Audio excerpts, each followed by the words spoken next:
কিনতে আসছেন? আমি এখানে পেশোয়ারি বিফটা কেনার জন্য এসেছি। মানে এটার নাম কোথা থেকে শুনলেন বা কিভাবে?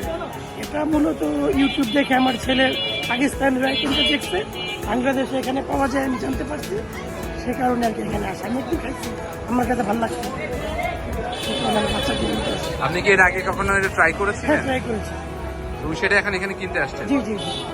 তা আপনার কাছে কি মনে হয় যে পাকিস্তান যে সমস্ত খাবার আছে বা কাবাব আছে বা মাংসের বিভিন্ন রকমের আছে সেগুলো বাংলাদেশেও বেশ জনপ্রিয় হয়ে উঠছে? হ্যাঁ হ্যাঁ, আগের চেয়ে অনেক বেশি জনপ্রিয়। এরকম একটা উদাহরণ দেন না? মানে আপনার এখন দেখলে যে হান্ডি, তারপরে বিফ হান্ডি, এইগুলো কাবাব টাবাব আগের চেয়ে এখন অনেক বেশি চলে। 10 বছর আগে এতটা ট্রেডিশন ছিল না।